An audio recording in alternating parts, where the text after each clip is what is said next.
अस्सलाम वालेकुम। आज हम लोगों ने लेक्चर नंबर 4 स्टार्ट करना है।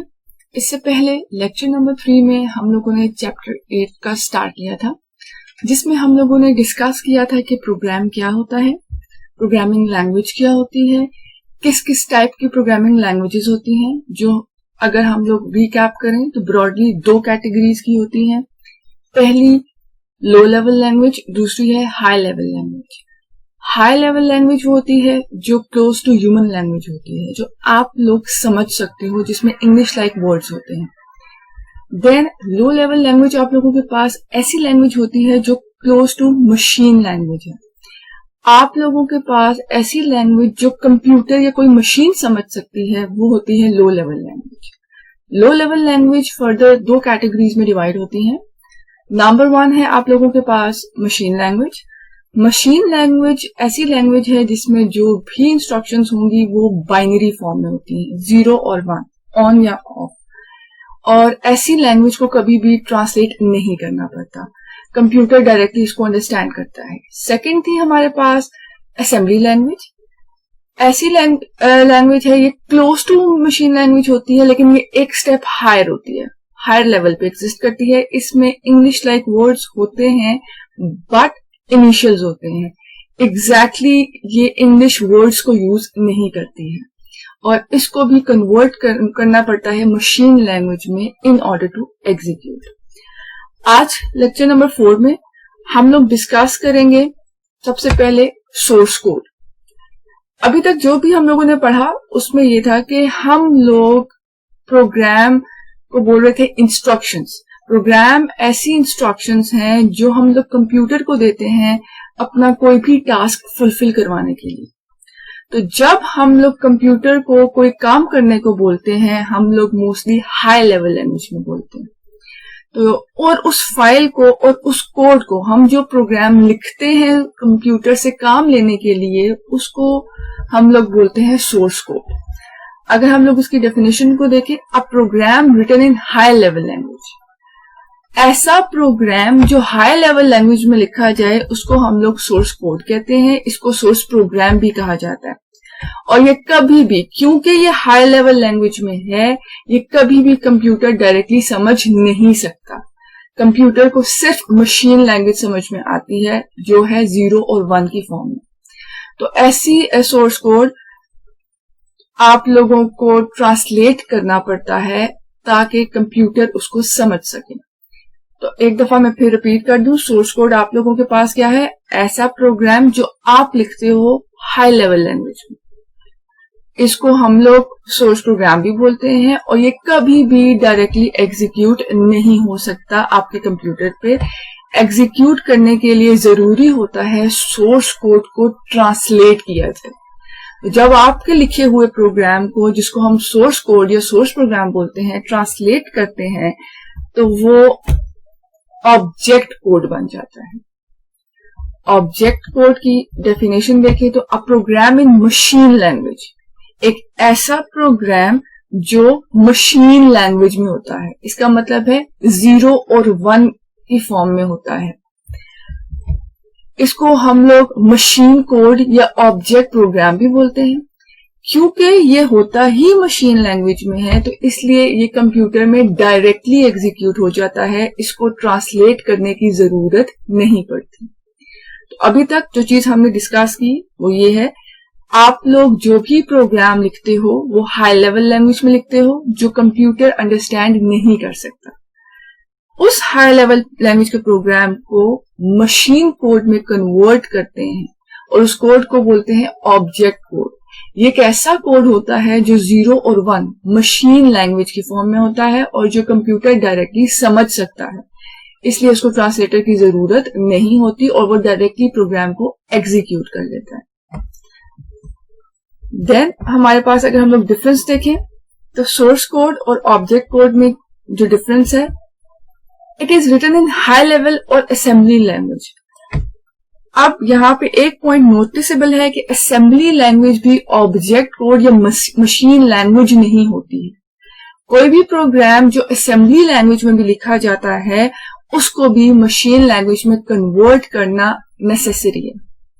तो आप लोगों के पास सोर्स कोड एक ऐसी फाइल है, या तो वो हाई लेवल लैंग्वेज में लिखी जाती है या तो वो असेंबली लैंग्वेज में लिखी जाती है। ऑन द अदर हैंड आप लोगों के पास ऑब्जेक्ट कोड एक ऐसा कोड है जो मशीन लैंग्वेज में होता है, जो बाइनरी फॉर्म में होता है, आप लोगों के पास जो कंपाइलर जनरेट करता है। सोर्स कोड आप लिखते हो, ऑब्जेक्ट कोड कंपाइलर बनाता है, आपके सोर्स कोड को कंपाइलर ट्रांसलेट करता है ऑब्जेक्ट कोड में। Then easy to understand and modify, क्योंकि हाई लेवल लैंग्वेज का प्रोग्राम आपको समझ में आता है, तो इसलिए आप लोग आराम से उस प्रोग्राम की लॉजिक को, कि वो प्रोग्राम क्या फुलफिल करना चाह रहा है या क्या अचीव करना चाह रहा है, और आप लोग उसमें चेंजेस कर सकते हो। बट एक ऐसी फाइल जिसमें सिर्फ जीरोज और वन के कॉम्बिनेशंस लिखे होंगे, वो आपके लिए अंडरस्टैंड करना मुश्किल होता है। और इसी तरीके से अगर एक चीज अंडरस्टैंड करना मुश्किल है तो हम लोग उसमें चेंजेस भी इनकॉर्पोरेट नहीं कर पाते। देन लास्ट पॉइंट है, contains fewer statements than object code. आप लोगों के पास हाई लेवल लैंग्वेज में जब भी स्टेटमेंट्स होती हैं वो कम होती हैं, जब उनको ट्रांसलेट किया जाता है बाइनरी में तो वो स्टेटमेंट्स ज्यादा होती हैं as compare to source code. तो आप लोगों ने बात याद रखनी है, सोर्स कोड जो है उसमें जितनी भी स्टेटमेंट्स होती हैं ऑब्जेक्ट कोड के मुकाबले में कम होती हैं, और उसके बिल्कुल ऑपोजिट ऑब्जेक्ट कोड में जो भी स्टेटमेंट्स होंगी वो आपके सोर्स कोड के मुकाबले में हमेशा ज्यादा होती हैं। देन हमारे पास है लैंग्वेज प्रोसेसर्स, ट्रांसलेटर्स। अभी तक हम बार बार एक चीज को डिस्कस कर रहे हैं, इवन सोर्स कोड या ऑब्जेक्ट कोड में भी, कि हम सोर्स कोड को ऑब्जेक्ट कोड में कन्वर्ट करते हैं, ट्रांसलेट करते हैं, ताकि कंप्यूटर उसको डायरेक्टली समझ सके। तो ऐसे प्रोग्राम्स जो आप लोगों के लिए ये ट्रांसलेशन परफॉर्म करते हैं, इनको हम लोग बोलते हैं लैंग्वेज प्रोसेसर्स और ट्रांसलेटर्स। अगर हम लोग उस पर फोकस करें तो a program must be converted to machine language before execution. कोई भी प्रोग्राम हाई लेवल लैंग्वेज में लिखा हो या असेंबली लैंग्वेज में लिखा हो, आपके लिए जरूरी होता है कि उसको पहले मशीन लैंग्वेज में कन्वर्ट करें ताकि कंप्यूटर उसे समझ सके और तभी एग्जीक्यूशन परफॉर्म होगी। अगर कंप्यूटर को समझ में ही नहीं आएगी तो वो कभी भी वो टास्क परफॉर्म नहीं कर सकता। A type of system software that converts a program written in high level or assembly language into machine language is called language processor or translator. अब जो बात आप लोगों ने इस पे गौर करनी होगा, a type of system software, ये सिस्टम का पार्ट होता है, ऐसा सॉफ्टवेयर जो सिस्टम का पार्ट होता है और जिसका काम क्या है, कोई भी प्रोग्राम आप लोग हाई लेवल लैंग्वेज में लिखो या असेंबली लैंग्वेज में लिखो, उसको ट्रांसलेट करता है या कन्वर्ट करता है मशीन लैंग्वेज में। तो ऐसे सिस्टम सॉफ्टवेयर को बोलते हैं हम लोग लैंग्वेज प्रोसेसर या ट्रांसलेटर। हर लैंग्वेज का अपना ट्रांसलेटर होता है। सी जैसे लैंग्वेज आप लोग पढ़ोगे उसका अपना कंपाइलर या अपना ट्रांसलेटर होता है। इसी तरीके से जावा एक लैंग्वेज है, उसका अपना ट्रांसलेटर होता है। कभी भी एक ही ट्रांसलेटर या एक ही कंपाइलर एक से ज्यादा हाई लेवल लैंग्वेजेस या असेंबली लैंग्वेज के लिए यूज नहीं होता। हर लैंग्वेज का अपना ही ट्रांसलेटर होता है। देन आप लोगों के पास types of translator, 3 types of translator है। नंबर 1 है कंपाइलर, नंबर 2 है इंटरप्रेटर और नंबर 3 है असेंबलर। ये ट्रांसलेटर्स डिफरेंट टाइप्स के इसलिए हैं अकॉर्डिंग टू देयर फंक्शनैलिटी, जो अभी हम आगे डिटेल में डिस्कस करेंगे। नंबर 1 आप लोगों के पास है कंपाइलर। कंपाइलर आप लोगों के पास एक ट्रांसलेटर होता है जो हाई लेवल लैंग्वेज के प्रोग्राम को मशीन लैंग्वेज में कन्वर्ट करता है, लेकिन एज अ होल।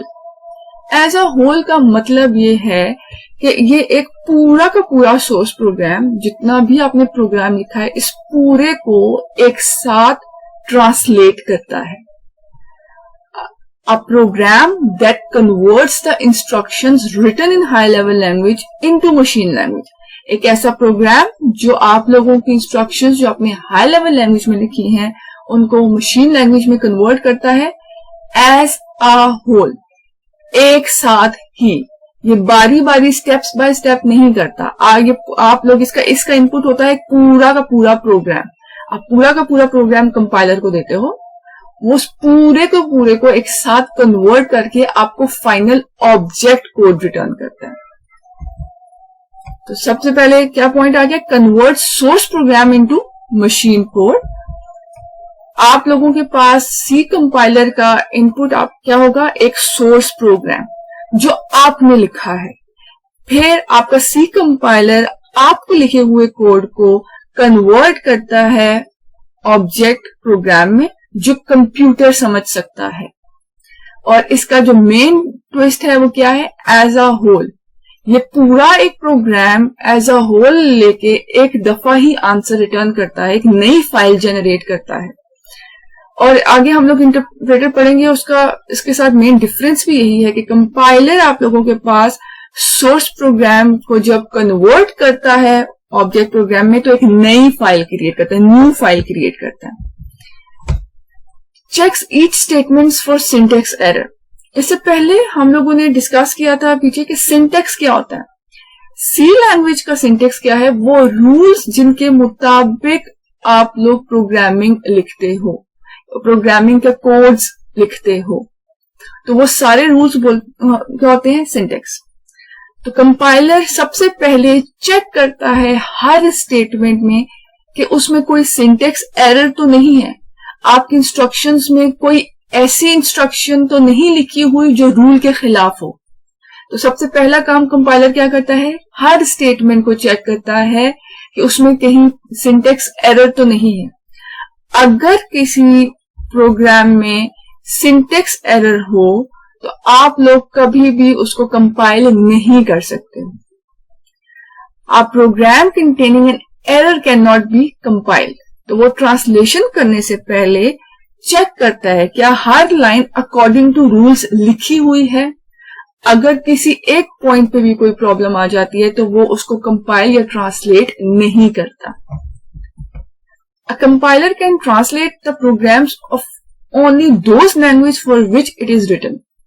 जैसे अभी मैंने लैंग्वेज प्रोसेसर के बारे में बताया कि हर लैंग्वेज प्रोसेसर या ट्रांसलेटर उस स्पेसिफिक लैंग्वेज के लिए बना होता है। इसी तरीके से अगर सी का कंपाइलर है तो वो सिर्फ सी लैंग्वेज में लिखे हुए प्रोग्राम्स को कंपाइल या ट्रांसलेट कर सकता है। वो जावा, पाइथन इन लैंग्वेजेस को ट्रांसलेट नहीं कर सकता। तो कंपाइलर हमेशा उन्हीं प्रोग्राम्स को ट्रांसलेट करेगा जिसके लिए वो कंपाइलर बनाया गया है। तो कंपाइलर हमारे पास क्या होता है, एक ऐसा ट्रांसलेटर या सॉफ्टवेयर या सिस्टम सॉफ्टवेयर जो आप लोगों की सी कंपाइलर के सी में लिखे हुए सोर्स प्रोग्राम को कन्वर्ट करेगा ऑब्जेक्ट प्रोग्राम में as a whole. Then second category आप लोगों के पास है इंटरप्रेटर। इंटरप्रेटर आप लोगों के पास एक ऐसा प्रोग्राम है जो हाई लेवल लैंग्वेज को मशीन में ही कन्वर्ट करेगा, बट एक एक करके, स्टेटमेंट बाय स्टेटमेंट। सबसे पहले इंटरप्रेटर आपके सोर्स प्रोग्राम की एक स्टेटमेंट लेता है, उसको कन्वर्ट करता है मशीन में, फिर कंप्यूटर उसको एग्जीक्यूट करता है, कंप्यूटर वो काम परफॉर्म करता है। फिर वापस वो इंटरप्रेटर सेकंड वाली लाइन को ट्रांसलेट करेगा, फिर वो सेकंड वाली लाइन कंप्यूटर एग्जीक्यूट करेगा, फिर थर्ड लाइन के लिए इंटरप्रेटर काम करेगा। तो ये कंपैरेटिवली कंपाइलर से कंपैरेटिवली स्लो होता है। कंपाइलर उसके कंट्रास्ट में क्या करता है कि पूरे के पूरे प्रोग्राम को एक दफा ही ट्रांसलेट करके देता है और उसके बाद आप जितने मर्जी टाइम एग्जीक्यूट करो। बट इंटरप्रेटर क्या करता है, a program that converts one statement of a program into machine code at a time। ये एक वक्त में सिर्फ एक ही लाइन को ट्रांसलेट कर सकता है। Then executes the statements before translating the next statement of the source program। For example, उसने सबसे पहले हम लोगों ने स्टेटमेंट नंबर 1 को ट्रांसलेट किया, इंटरप्रेट किया। तो इंटरप्रेटर ने उसको ट्रांसलेट किया, वो तब तक स्टेटमेंट नंबर 2 को ट्रांसलेट नहीं कर सकता जब तक स्टेटमेंट नंबर 1 एग्जीक्यूट ना हो जाए।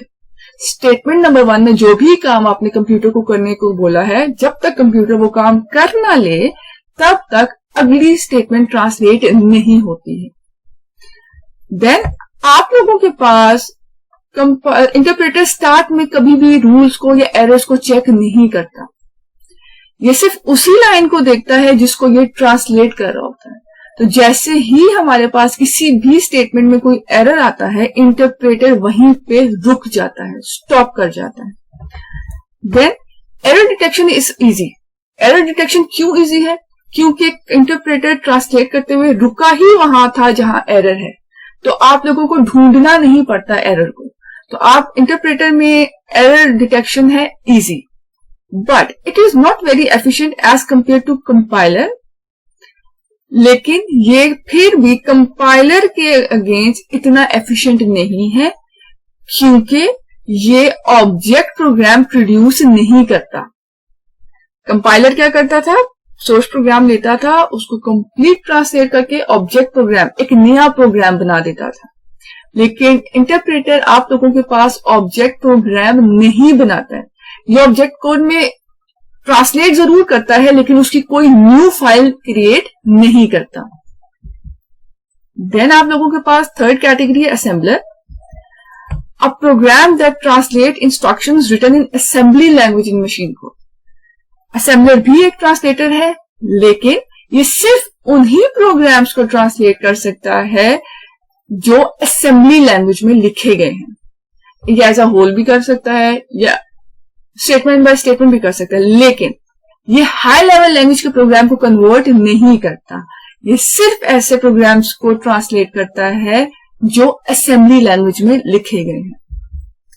देन एक दफा अगर हम लोग डिफरेंस दोबारा डिस्कस करें, जैसे मैंने पहले भी डिस्कस किया है, कंपाइलर और इंटरप्रेटर का डिफरेंस। आप लोगों के पास कंपाइलर क्या करता है? कन्वर्ट करता है पूरे के पूरे कोड को, जो आपने लिखा है उसको हम लोग क्या बोलते हैं? Source code. उस पूरे के पूरे सोर्स कोड को मशीन कोड में कन्वर्ट करता है एज अ होल। लेकिन उसके कंट्रास्ट में इंटरप्रेटर क्या करता है? एक इंस्ट्रक्शन को एक टाइम पे ट्रांसलेट करता है, वो पूरे के पूरे कोड को ट्रांसलेट नहीं करता एक वक्त में। Then generates object code. जैसे मैंने पहले भी बताया, कंपाइलर आप लोगों के पास जब भी सोर्स कोड को कन्वर्ट करेगा, वो एक न्यू फाइल जनरेट करता है, उसको हम लोग बोलते हैं ऑब्जेक्ट कोड। लेकिन इंटरप्रेटर क्योंकि साथ साथ ही एग्जीक्यूशन करता है, वो कोई भी न्यू फाइल क्रिएट नहीं करता। देन एक दफा जब आप लोगों के पास कंपाइलर ने सोर्स कोड को, मशीन को या ऑब्जेक्ट प्रोग्राम बना दिया, एक न्यू फाइल बना दी, फिर आप लोगों को सोर्स कोड की जरूरत नहीं होती। आप ऑब्जेक्ट कोड को बहुत दफा, जितनी मर्जी दफा आप लोग उसको रिपीट में एग्जीक्यूट कर सकते हो। बट ये केस आपके पास इंटरप्रेटर में अवेलेबल नहीं है, क्योंकि इंटरप्रेटर कोई न्यू फाइल बनाता ही नहीं है। तो जब जब एग्जीक्यूशन हमें करनी होगी दोबारा, तो हमें वापस से इंटरप्रेटर से ट्रांसलेट करवा के साथ साथ एग्जीक्यूशन करनी पड़ती है। Then program execution is fast. क्योंकि कंपाइलर एक ही दफा ट्रांसलेट करके ऑब्जेक्ट फाइल बना देता है, तो आप जितनी दफा एग्जीक्यूट करो वो फास्ट ही एग्जीक्यूट करता है, बार बार ट्रांसलेशन की जरूरत नहीं है।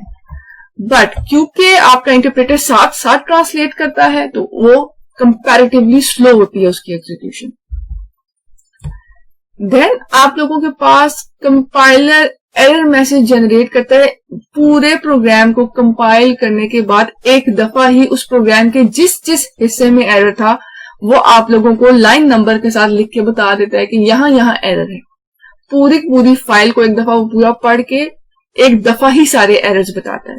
बट इंटरप्रेटर जिस लाइन पे होता है, अगर एरर आए वो वहीं रुक जाता है, तो वो उसके बाद की लाइंस के एरर को नहीं बताता उस वक्त, ये सिर्फ उसी स्टेटमेंट के एरर को दिखाता है आप लोगों के मैसेज में। देन हमारे पास जो सी लैंग्वेज हम लोगों ने क्रिएट करनी है, इससे पहले आप लोगों के पास बुक में एक टॉपिक है हिस्ट्री ऑफ सी। ये आप लोगों का होम टास्क है कि आप लोगों ने हिस्ट्री ऑफ सी लैंग्वेज को पढ़ना है। और देन आप लोगों के पास सी लैंग्वेज एक हाई लेवल लैंग्वेज है जिसमें हम लोगों ने प्रोग्रामिंग करनी है। उसकी बहुत सारी प्रॉपर्टीज हैं, कैरेक्टरिस्टिक्स हैं। उनको डिस्कस कर लेते हैं। नंबर 1 है convenient and well structured language. Convenient का क्या मतलब होता है? आसान। सी लैंग्वेज दूसरी लैंग्वेज के कंपैरिजन में आसान होती है क्योंकि इसकी डिक्शनरी कम होती है, इसके कीवर्ड्स, इसमें बहुत सारे फंक्शंस ये लिमिटेड होते हैं, कम होते हैं, तो ये as compare to other languages convenient है। एंड सेकेंड पॉइंट क्या है? Well structured language. क्योंकि C language according to rules काम करती है तो ये प्रॉपर एक स्ट्रक्चर में काम करती है, इसमें कोई भी काम एब्रप्टली नहीं होता। फॉर एग्जाम्पल एक से ज्यादा प्रोग्रामर ने अगर काम भी करना है तो सारे सेम रूल्स को फॉलो करते हुए, सेम स्टैंडर्ड्स को फॉलो करते हुए काम करेंगे, जिसकी वजह से सारे प्रोग्राम का जो स्ट्रक्चर है वो मेंटेन्ड रहता है। Then machine independence. आप लोग अगर मशीन सी लैंग्वेज का कोड एक मशीन में लिखते हो, फॉर एग्जाम्पल जिसमें प्रोसेसर आपके पास इंटेल का लगा हुआ है, और आप लोग उसमें एक प्रोग्राम लिख देते हो, सेव कर देते हो, वही आप फाइल यूएसबी में लेके अपने किसी फ्रेंड को देते हो कि आप ये प्रोग्राम एग्जीक्यूट कर दो। और जब आपके फ्रेंड की मशीन है उसमें इंटेल का प्रोसेसर नहीं, मोटरोला का प्रोसेसर है, तो सी लैंग्वेज का प्रोग्राम उस मशीन में भी एग्जीक्यूट हो जाएगा, उसमें कोई प्रॉब्लम नहीं आएगी क्योंकि वो मशीन इंडिपेंडेंट है, वो उस मशीन के मुताबिक नहीं बना होता। देन थर्ड पॉइंट है मॉड्यूलैरिटी। मॉड्यूलैरिटी को एक्सप्लेन करने से पहले मैं आपको थोड़ा सा बताऊं कि आप लोगों के पास रियल लाइफ में प्रोग्राम या सॉफ्टवेयर बहुत छोटे नहीं होते। कभी कभार आपको एक सॉफ्टवेयर बनाने के लिए एक से ज्यादा प्रोग्रामर्स की जरूरत पड़ती है। इसका मतलब है कि सारे के सारे प्रोग्रामर्स अपना अपना काम करते हैं, जो जो काम उनके हिस्से में आया वो काम करते हैं। तो उस छोटे छोटे कोड को, ये छोटे छोटे काम को बोलते हैं मॉड्यूल्स। और आप लोग जब इन सॉफ्टवेयर को कंप्लीट करने के लिए सारे प्रोग्रामर्स जब उस मॉड्यूल्स को कंबाइन करके एक सॉफ्टवेयर बनाते हैं तो उसमें क्या है? मॉड्यूलैरिटी। तो सी लैंग्वेज आप लोगों के पास ये फैसिलिटी प्रोवाइड करता है मॉड्यूलैरिटी की, कि इसमें डिफरेंट मॉड्यूल्स मिलकर एक काम कर सकते हो, आप डिफरेंट मॉड्यूल्स को इनकॉर्पोरेट कर सकते हो। देन है case sensitivity and hardware control. Case sensitivity का मतलब होता है जैसे आप लोगों के पास लोअर केस और अपर केस होता है, आप अल्फाबेट्स एबीसी लिखो तो आप लोअर केस में भी लिख सकते हो और अपर केस में भी लिख सकते हो। तो सी लैंग्वेज आप लोगों के पास केस सेंसिटिव है। इसका मतलब यह है कि जो भी वर्ड, फॉर एग्जाम्पल इसमें बहुत सारे कीवर्ड्स होते हैं जो हम लोग आगे चल के डिटेल में डिस्कस करेंगे, लेकिन यहां में अगर आपको थोड़ा सा बताऊं तो कीवर्ड ऐसे वर्ड्स होते हैं जिनका कोई ना कोई मतलब पहले से डिफाइंड होता है, वो सारे के सारे सी लैंग्वेज में लोअर केस में लिखे जाते हैं। तो फॉर एग्जाम्पल जब एक से ज्यादा प्रोग्रामर काम कर रहे होंगे, अपनी अपनी मशीन्स पे काम कर रहे होंगे, तो सब के सब कीवर्ड्स को लोअर केस में ही लिखेंगे, जिससे प्रोग्राम का स्ट्रक्चर मेंटेन रहता है। तो ये केस सेंसिटिव है। इसमें अगर कैपिटल ए और स्मॉल ए में डिफरेंस होता है और ये इस डिफरेंस को आइडेंटिफाई करती है। सेकंड है हार्डवेयर कंट्रोल। हार्डवेयर कंट्रोल आप लोगों के पास सी लैंग्वेज के पास ये फैसिलिटी होती है कि वो आप लोग सी लैंग्वेज में ऐसे प्रोग्राम भी लिख सकते हो जो डायरेक्टली आपके कंप्यूटर के हार्डवेयर को कंट्रोल कर सकते हैं। देन हमारे पास है स्मॉल लैंग्वेज। सी लैंग्वेज दूसरी लैंग्वेज के मुकाबले में स्मॉल है, इसके स्टैंडर्ड्स कम है, इसमें इसकी डिक्शनरी छोटी होती है as compare to other languages. Then fast code generation. C language में लिखा हुआ प्रोग्राम का एग्जीक्यूशन टाइम उसका कम होता है। आपका प्रोग्राम, कोई भी प्रोग्राम कुछ मिनट भी ले सकता है एग्जीक्यूशन में और कुछ दिन भी ले सकता है एग्जीक्यूशन में। तो सी लैंग्वेज का लिखा हुआ प्रोग्राम मोस्टली मिनट्स में एग्जीक्यूट हो जाता है। फास्ट कोड जनरेशन है इसमें। देन आप लोगों के पास, अभी मैंने पहले भी आप लोगों को बताया कि आपके पास होम टास्क है, हिस्ट्री ऑफ सी लैंग्वेज आप लोगों ने पढ़नी है, और इसके अलावा जो कैरेक्टरिस्टिक्स मैंने सी लैंग्वेज की डिस्कस की हैं वो आप लोगों ने डिटेल पे बनानी है और आप लोगों ने साथ साथ अपने पास नोट्स मेंटेन रखने हैं। तो आज के लेक्चर के लिए इतना ही। होपफुली आप लोगों को समझ में आए। अगर आप लोगों को कोई भी इश्यू है, किसी किस्म का कोई भी प्रॉब्लम है, तो हम लोग लेक्चर 4 से रिलेटेड इंटरेक्शन क्लास में डिस्कस कर सकते हैं। तो जरूरी है कि आप जिस टाइम पे वीडियो लेक्चर ले रहे होते हो आप लोगों के पास आपकी पेंसिल और आप लोगों का रजिस्टर या पेपर होना चाहिए। जो भी प्रॉब्लम है आप लोग उसको लिख सकते हो और हम आप लोगों की इंटरेक्शन क्लास में, इंटरेक्शन सेशन में उसको डिस्कस करेंगे डिटेल में। तो आज के लिए इतना ही। Thank you.